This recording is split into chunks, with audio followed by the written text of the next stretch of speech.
2019年的6月5日，北京保利宁宋十面灵璧山居及东瀛雅序宋元清玩的专场里面，有一件钧窑天心釉玫瑰紫斑折岩盘，估价是人民币120万到150万，结果呢，以高溢价的人民币644万成交。虽然溢价很高，但当时也似乎波澜不惊。但就在这个记忆渐渐淡忘的时候呢，蓦然发现呢，这件玫瑰紫的折岩盘，在不到2年的时间内呢，重新披挂上阵，即将再次登台亮相，出现在19天以后，也就是4月22号早晨10点钟的香港斯富比春季大拍上面。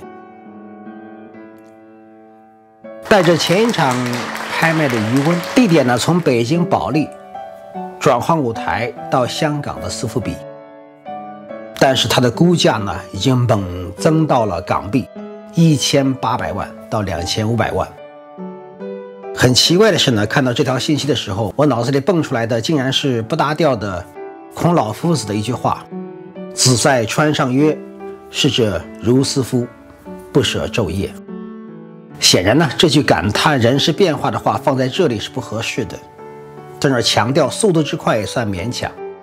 器物过手速度如此之快，而且是大拍对大拍，的确不常见。难怪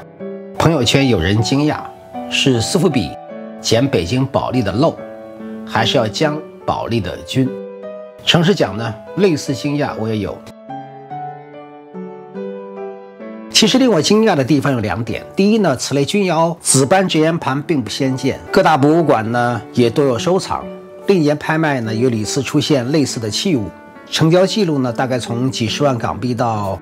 上次北京保利的644万人民币，大概等于港币的730万，过千万的还不曾见过。第二呢，按惯例大拍一般不会这么频繁的上拍同一件器物，过去一般是3年以上，近几年呢开始要求5年以上才会再次上拍。当然如果一定要找例外的话也是有的，随便举一例，我记得有一件带有清乾隆御题诗的狼窑红胆瓶被截过口，分别呢在香港斯富比2014、2015、2016年3年连续上拍，但价格呢从2014年最高成交436万到最低2016年的成交只有187万。当然呢，一切意象的背后呢都有我们不了解的内情，但仅从账面来看，损失显而易见，可见频繁上拍的风险还是很大的。将要上拍的这件钧窑天青玫瑰紫折岩盘呢，它的背后有没有意象呢？不是我需要讨论的。我现在能够想到的是呢，香港斯富比的意图很明显应该是在推高钧窑器物的整体价格，毕竟呢它是5大名窑之一，除了歌窑，其他3大的精品器物呢都已进入了千万甚至亿元的时代，唯独钧窑和歌窑呢，由于深是有未解之谜，不确定性呢成为影响其价格的重大因素之一。钧窑的价格呢始终不温不火，过100万已经算是高价，过1000万则是凤毛麟角，过亿根本没有。歌窑呢我们已经讨论过，不再赘述。钧窑实际上呢是非常独树一帜的品种，老年间常讲呢，纵有家财万贯，不如钧瓷一片。这个说法固然有点夸张，但典型钧窑的艺术品质呢是一目了然的，而且更有特色。斯富比呢，我认为它也不是盲目的行动，是建立在2018年的成功的经验之上的。记不记得我们刚刚讨论过的钧窑紫斑泡泡碗？2018年呢，斯富比春拍和秋拍呢分别各推出了一件，结果呢成效非常显著，全部高价成交，而且创造了泡泡碗2400万的最高纪录。泡泡碗和折岩盘显然是同一个品种中的不同器型而已。如果您手上有一件紫斑泡泡碗，紫斑折岩盘显然可以成为一套组合里面的另一件。这么看来呢，苏富比似乎是有捡宝利漏的意图。我们继续看东西。此件钧窑紫斑釉直烟盘呢，最早是香港小汀番楼旧藏。我没有查到小汀番楼和道光年间的著名收藏家潘正伟之间有没有渊源。收藏书画的人可能对汀番楼这个名字比较熟悉，它是道光年间广东首富、著名收藏家潘正伟的号。潘正伟精于鉴定，酷爱收藏。他在潘氏家园里建有著名的汀番楼，用于收藏书画文物，著有《汀番楼诗操》和《汀番楼书画记》。2003年的11月呢，这件钧窑直烟盘呢，第一次在伦敦的苏富比上拍，当时的来源写的正是小汀番楼收藏。结果呢，顺利成交，而且是由店面就在不远的转角处，近水楼台先得月的买家 Ashkenazi 的公司竞拍成功。Ashkenazi 呢，并不是第一次买此类直烟盘，早在1990年，他就从坂本五郎那里呢买到过一件，那件呢卖给了梅因堂。2003年11月 ，Ashkenazi 呢在伦敦苏富比买到这件钧窑直烟盘以后呢，后来转手给了他和 J.G. Lanley 共同的客户北美十面灵璧。北美十面灵璧呢是近些年保利主推的一个美国大藏家，但直到2020年，北美十面灵璧的虽然名声在外，但其真实面目深藏不露。只知道呢，十面灵璧图是明代宫廷画家吴彬创作的一件中国书画作品，长期藏而不露。1989年12月呢，十面灵璧图呢突然在纽约苏富比拍卖首次亮相，当即呢以121万美元的天价成交，成为苏富比拍卖成立以来中国书画首次打破100万美元的成交记录。北美十面灵璧这个名号呢，此后在藏界知名。过了31年，到了2020年的10月18日，北京保利夜场十面灵璧图卷呢再次上拍，并最终以4.46亿元人民币落锤，含佣金呢成交价在5.129亿元，成为了一个拍卖热点。与此同时呢，北美十面灵璧的真实身份才终于揭晓，他就是美国汽车及高科技领域的犹太裔媒体大亨 Ziff 家族。此家族的成功呢，已历3代。老 Ziff 打下的基础，在1920年创办了 Ziff Davis Publishing Company， 就是 Ziff 戴维斯出版公司。1953年老 Ziff 去世以后呢，由小 Ziff 接班。凭借其独到的眼光，其家族的生意呢扶摇直上，赚得盆满钵满，在汽车及电子传媒业呢一马当先，创办的众多杂志几乎成为美国汽车及电子高科技行业人人订阅的期刊。我之所以前文说到早和他有过生意往来，就是曾经长期订阅过他家的杂志，比如说 PC Magazine、Popular Electronics、Computers and Electronics。但因为西方人常讲的那句话，上帝呢不会把所有的好运都给一个人。到了1978年，小 Ziff 呢被查出患了前列腺癌，医生甚至告诉他呢，命不过3载。小 Ziff 之所以进入收藏界，应该说和患癌有关系。原因是呢，此后他卖掉了大半生意，把所得的7亿多美金呢留给了和他一起孕育有3子的首任妻子芭芭拉。后来呢，他又再婚，和自幼受艺术熏陶、大学读乐理，毕业后以慈善为业的第2任太太 Timson Coggis 结婚。小 Ziff 也是此后开始涉足各类收藏，直到2006年去世以前呢，他的藏品形成了一个包括中国艺术品在内的一个庞大收藏体系。其中的中国艺术品收藏呢，则是由 J.G. Lanley 和 Ashkenazi 两相合作完成。Ashkenazi 和 J.G. Lanley 呢，早就是合作伙伴，在1988年呢，就一起联手花了200万美金买下了明代永乐、釉里红、白刻龙纹的梅瓶。而此次面对美国的传媒大亨呢，号称美国最富裕家庭之一的 Ziff 家族，藏界的2个大鳄遇到了传媒的大亨，结果是这2位伙伴无间的合作，成就了传媒大亨的精美收藏。Lanley 负责买高古瓷， Ashkenazi 呢负责买明清。想起来呢，非常羡慕这些行业前辈的职业操守，绝对符合我们中国人传统理念的君子处世之道。反观我们所谓礼仪之邦的本土的一些玩家，则是经常互相拆台、互相截胡，两相比较呢，可谓水火两重天。Ziff 家族的生意做到了第3代，就是他和首任妻子芭芭拉所生的3个儿子操盘的时期呢，进入了华尔街。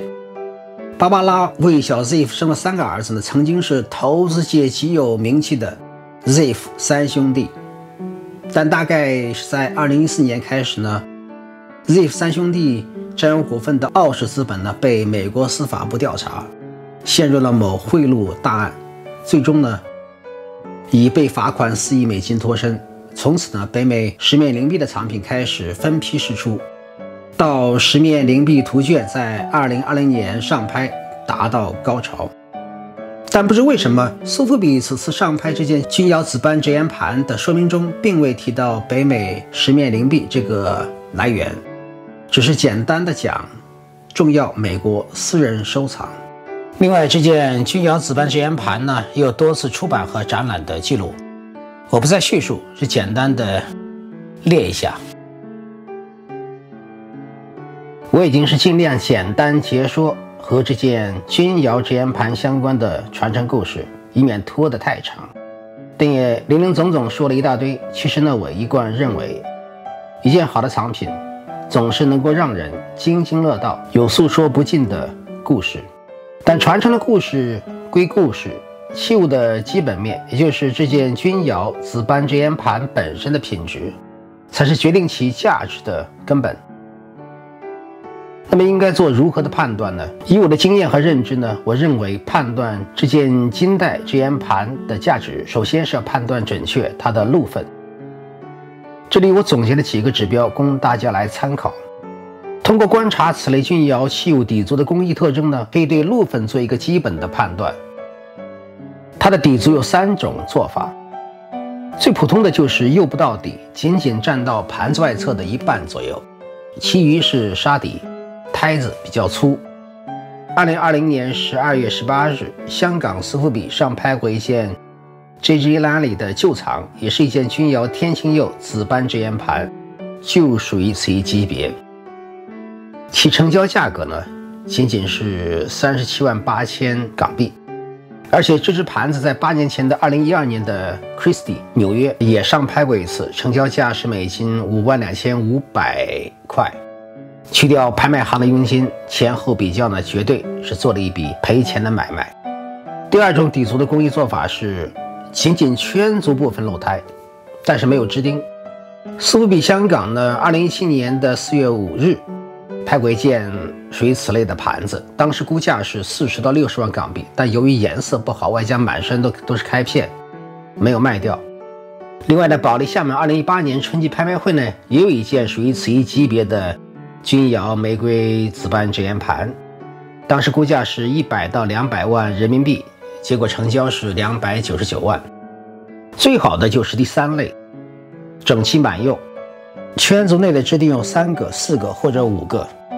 这个是典型的品质最好的金代产品。所以呢，这第3种路分是最高的。很明显，苏富比将要上拍的这一件呢，属于第3类。第2是要看颜色，整体要看底色的天青釉。其实呢，我不太赞同很多人用浓艳啊、艳丽啊、鲜红啊等等概念来判断单色釉的颜色，因为真正上乘的颜色呢是复合色，过分靠近纯正原色的色调呢都比较俗气，比如说大红大绿，这样都是俗气的颜色。宋徽宗崇尚的雨过天晴云破处的一抹天青色呢，绝对是复合色。所以判断钧窑的天青釉呢，最高级的是那种天青略带灰的颜色，非常沉静内敛，但颜色呢过分灰则要扣分。然后就是看紫斑，紫斑所占的面积不能太小，如果只是星星点点的洒斑的话，那就逊色了。另外还要看形状，钧窑紫斑的颜色和形状不可预测，人力加天成。虽然呢是抽象图案，但是呢要能够给人以联想，有那种仰观宇宙、辅茶品类的大气象最佳，就像张大千的泼彩一样，一大片不可名状的颜色，似乎看不出形象，但无相之处才是大象。第三呢，要看整体的颜色变化和对比。钧窑的釉都很厚，在窑火中呢要经过1300度的高温，釉会流淌，在转折的地方，特别是在口沿，釉水变薄，会形成出金的效果。这种效果呢，增强了整体造型的张力，显得硬朗爽利。再加上比较松散的玫瑰紫的抽象图案，显出一种秩序统一的釉色的变化和对比。如果恰到好处的话，其艺术效果呢是非常卓越的。除了以上3点呢，其他的如品相啊、是否周正啊等等，这个是看任何器物都必须注意的。基于以上几点看下来呢，苏富比春拍这件钧窑紫斑折沿盘无疑是一件可圈可点的高露分的拍品，可以说在这个基本面上呢，它应该是得分的。那么接下来呢，我们再来做一个横向的比较，选几件以往的拍品看看行情现在在哪里。第一件出自香港苏富比2017年10月3日曹兴诚老师的专场，名字叫做俊雅清宁乐从堂藏宋瓷翠珍。汝窑的最高纪录2.94亿港币就是在这场创造的。曹老师这件盘子的尺寸是18.7公分，全身满釉，底部有5个支钉，天青釉色和内外紫斑的颜色呢也很不错，但品相略有瑕疵，口沿呢有2处波釉。这件盘子原本是红禧美术馆收藏的，后来呢转手给了曹兴诚老师。红禧美术馆在1990年曾经出版过著录《中国历代陶瓷选集》，当时拍卖时估价是400到600万港币，最后总成交是514万港币。第二件是2016年9月15日在纽约佳士得林语山人专场的第2场，就是拍了1170万美金，创造了最高纪录成交的那件油滴剑盏的同一场。这件盘子的内外都有紫斑，但不是很出色，颜色比较灰，有3个支钉，盘子满身开片，尺寸呢也比较小一点，是17.8公分。它的估价当时是4万到6万美金，最后成交是11万2500美金。第三件是在2012年5月16日的伦敦苏富比，它的那件钧窑天然蓝釉折沿盘呢，也是满釉，底部有5个芝麻钉，釉色略偏灰，紫斑的形式和位置呢，构图呢，非常有几分宋画的味道。我见到这件盘子的第一反应就是想起了马远和夏圭的画。画画的人都知道呢，下一脚马半边，这件盘子的气韵体现的就是马下的味道。而且拍卖这只盘子的时候呢，也比较有戏剧性，因为当时估价只有5000到7000英镑，一众朋友暗地里摩拳擦掌，准备捡漏。结果呢，最后拍了505250英镑，折合港币大约是630万。按照当时的认知呢，漏被堵得死死的。第三件是2011年3月23日的纽约苏富比，他当时有一件钧窑折沿盘是19公分，底足有3个支钉，整器的工艺非常精致，全身满釉，几乎没有缩釉点。我们知道缩釉点在这类盘子上面是经常出现的。它的底色是天青略偏绿，紫斑的颜色也不错，形状呢充满笔墨的意蕴，十分难得。可惜呢，在底足的其中1个支钉处呢，有一点小修补。最后成交总额是48万2500美金。而这件盘子早在2004年的伦敦苏富比已经拍过一次，当时的成交价也达到了25万2000英镑。这样看下来呢，就以往10来年的记录，似乎苏富比将要上拍的这件钧窑紫斑折沿盘呢，是超行情的。但如果我们再宏观的看一下钧窑器物目前市场上的整体表现，或许脑洞可以开得更大一点。目前钧窑器物的成交记录的前3甲分别是：第1名状元是一件定为明初的钧窑天青釉花盆，出现在中国嘉德2018年秋季拍卖的专场，叫做贡玉宫廷瓷器及古董珍玩。记得这件花盆呢，在拍卖之前拿给了耿宝昌老先生看过，耿老当时反复讲，就当宋代拍，就当宋代拍。这件天青釉花盆呢，最后的成交记录是人民币4887万5千。第二名榜眼呢，是香港斯福比2008年春季拍卖会专场，乐山堂专场的一件钧窑天青釉仰中式花盆，成交价呢是港币3952万7500。第三名探花是香港佳士得2018年的秋季拍卖会，叫做不凡宋代美学1000年。这个专场里面呢，有一件钧窑天蓝4字仰中式花盆，估价是3500万港币，最后成交了3370万港币。而将要在香港苏富比上拍的这一件钧窑紫斑直烟盘呢，按照2019年在保利北京的成交价钱644万人民币，它可以排到整个钧窑瓷器拍卖排行榜的第17位。以上呢，我们对这件钧窑紫斑直烟盘从传承、器物的基本面、横向的交易记录比较，以及整个钧窑器物的宏观市场几方面做了分析。最后的问题是，这件金代钧窑紫斑直烟盘将会在苏富比有什么样的表现？能否再次缔造新的记录？换句话说，苏富比会否在此件钧窑器物的拍卖上，如很多圈内朋友讲的那样，捡保利的漏，将保利军呢？我的答案是比较乐观的，我指的是拍卖记录。乐观的原因是这件东西呢确实好，传承也够 strong， 虽然价钱呢似乎有些超前，但那只是纵向比较判断的结果，而最有价值的判断呢是判断未来、预测趋势。很明显的事实是呢，钧窑的确有升值的潜力和足够的空间。再则，像苏富比、佳士得这样的国际大牌，从来就不是一个守成的地方，而是一个引导潮流、创造新纪录的地方。任何器物如果品质一流、来源可靠，那么国际大拍就是一个充分展示它的品质、体现它的价值的最好的表演舞台。从这个角度看，苏富比呢，既不是捡保利的漏，也不是将保利的军，一切只是事物本身运行的规律而已。